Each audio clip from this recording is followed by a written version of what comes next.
Kan ada paham dari Ustadz ya, balik lagi di video tersebut ya Ustadz ya, yang mengatakan bahwa lagu ini tidak dihalalkan. Nah, terus ada pemusik-musik lah, gimana kita bikin lagu nyari uang dari sini kalau tidak boleh oleh agama, dan Ustadz mengatakan itu tidak baik? Saya tidak pernah mengatakan lagu, saya mengatakan alat musiknya, gitu kan.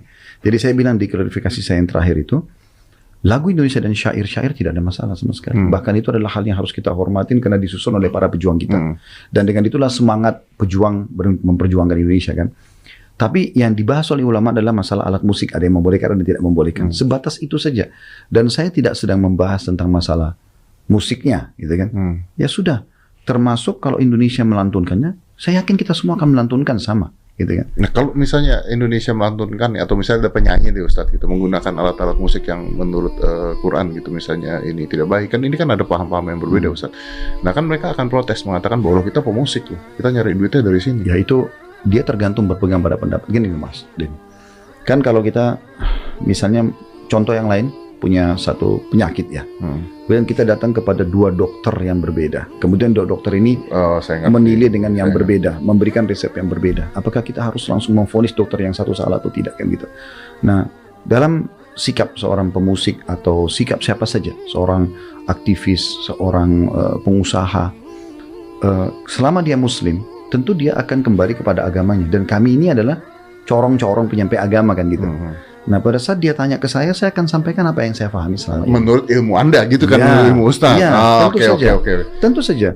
Saya nggak mungkin mengumumkan semua Indonesia harus mengikuti pendapat saya, tidak. Tapi lingkupnya sederhana. Mas Dedi hadir di taklim saya, Ustaz Khalid, ini hukumnya apa? Terus saya jawab, kan gitu. Sebatas itu. Menjawab apa yang ditanyakan. Iya. Dan pada saat misalnya Mas Dedi datang ke Ustaz lain dan dia jawab, itu hak dia. Dan Mas Dedi mau milih pendapat yang mana, silahkan. Artinya Ustadz kalau di sini ada seorang pemusik nih ya, penyanyi pakai alat musik, Anda tidak memusuhi orangnya? Enggak, sama sekali. Sama sekali. Saya tidak pernah, alhamdulillah, memusuhi orang. Jadi gini, pemahamannya sederhana. Kalau ada dalam Islam yang saya tahu selama ini ya, orang melakukan sebuah pelanggaran, dia dusta misalnya, pendusta, penipu. Apa yang harus kita lakukan? Kita sedang meluruskan kesalahan itu, bukan fisiknya. Kita nggak boleh sama sekali membenci fisik. Karena fisik nggak ada hubungannya gitu. Tapi sikap dia dan sifat dia yang pendusta itu yang kita perangi. Tanda kutip ya diperangin sini. Artinya kita luruskan, kita nasihatin itu pun dengan apa yang Allah sampaikan dalam Al-Quran. Artinya Ustadz tidak akan marah-marah ketika misalnya contohnya ada pagelaran musik dengan alat musik. Anda tidak akan datang ke sana marah-marah. Bisa dicari Mas Didi. Kira-kira saya pernah nggak datangin konter musik atau ini kalau saya mengatakan ini nggak boleh loh, haram. Saya nggak pernah ikut-ikutan begitu. Kami cuman sebatas di pengajian kami, apa yang kami fahami kami jawab. Oke, saya paham. Kalau misalnya ada orang mengatakan bahwa misalnya sampai kan itu Ustadz dibahasnya sampai ke gaya berpakaian dan sebagainya. Kalau orang tidak mau ikuti gaya berpakaian Anda, tidak mau jenggotan, tidak apa-apa juga artinya kan? Itu hak dia. Haknya dia. Hak dia pribadi. Saya gini Mas Didi, kan saya belajar nih. Maka saya sampaikan kalau berjenggot itu adalah sunnah Rasulullah. Karena beliau memelihara jenggot dan beliau menyampaikan kepada umatnya, cukurlah kumis, pelihara jenggot. Sudah, tugas saya menyampaikan. Apakah saya punya kewajiban untuk memaksa orang? Nggak, sama sekali. Atau saya punya keinginan? Sama sekali nggak pernah. Makanya saya nggak pernah pribadi muter, bawa masa ke satu tempat. Misal contoh tadi masalah musik. Saya nggak pernah sama sekali bawa jemaah saya yang bisa ribuan orang langsung ke satu karaoke. Nih, haram nih, berhentikan. Saya nggak pernah lakukan. Kenapa tidak pernah, Ustaz? Ya, bagi saya sudah menyampaikan. Di sana saja selesainya? Iya. Kan saya mengatakan saya tahunya ini nggak boleh. Udah. Tapi kalau orang tetap mau lakukan, dan dia, apalagi dia berpegang pada ada ustadz lain yang menyampaikan, hak dia. Kita kan negara demokrasi. Ya. Oh, berarti Anda mendukung negara demokrasi, berpikir demokrasi. Hanya saja Ustadz menyampaikan apa yang Anda tahu di pendidikan yang Anda dapatkan, gitu benar ya Ustadz ya? Ya, masalah nanti orang terima tidak terima, itu hak dia. Ya. Hak dia, tidak mungkin kita memaksakan, gitu kan? Dan itu sudah subhanallah. Kita ambil contoh YouTube deh, Mas Didi kan YouTuber, Masya Allah ini. Jadi kenapa YouTube itu meletakkan jempol atas dan jempol bawah? Walaupun konten kita sudah sangat bagus, Mas, pasti ada yang begini. Enggak semuanya begini. Artinya nggak mungkin kita mau narik manusia ini semuanya sama dengan kita, ya. Dan tidak mungkin juga tidak ada yang kontra. Jadi harus ada pro kontra.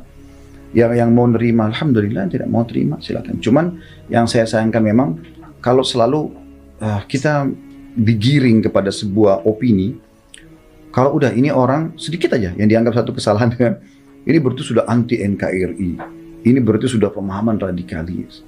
Padahal lingkupnya tidak sebesar itu gitu. Saya bicara lingkup di pengajian saya dan orang sedang bertanya. Dan betul-betul memang kita bicara bukan globalnya.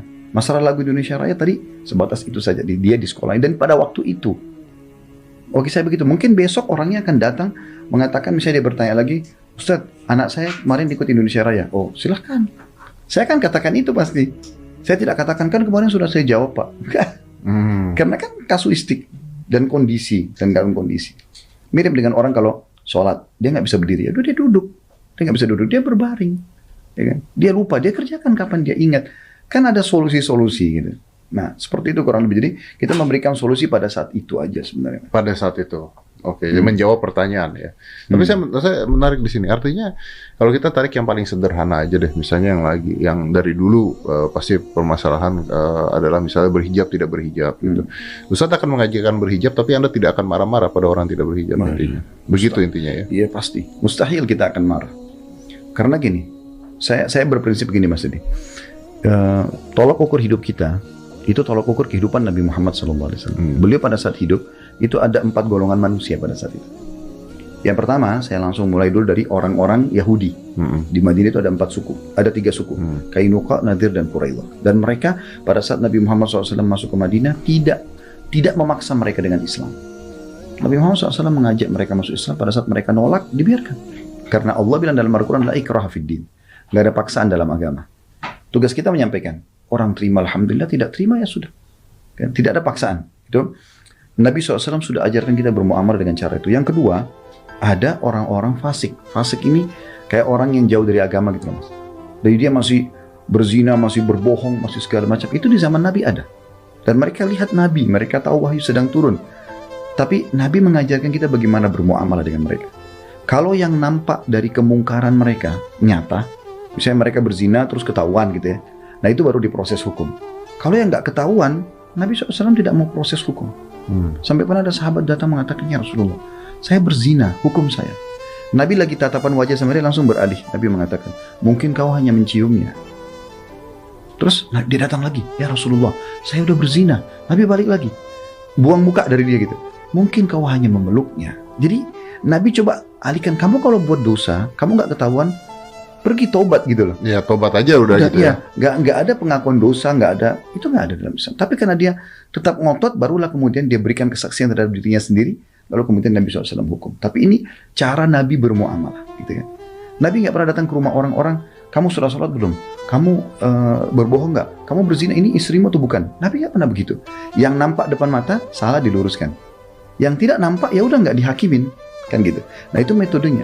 Jadi bagi saya, apa yang saya fahamin, kalau ada yang salah secara agama, saya ingatkan saja di medsos. Mereka ikut, alhamdulillah. Mereka tidak ikut, nggak ada selain kemampuan juga wewenang saya untuk datang kemudian memaksa orang itu. Yang ketiga itu ada orang-orang munafik di zaman Nabi. Jadi mereka ngaku Islam, tapi mereka tuh selalu menusuk Islam. Jadi apapun yang Nabi putuskan pasti diserang, gitu. Orang Nabi ngajak pergi berperang nih, perang Tabuk. Untuk apa keluar panas-panas? Muhammad ini ngajak kita perang untuk apa sih gitu loh. Jadi mereka protes gitu.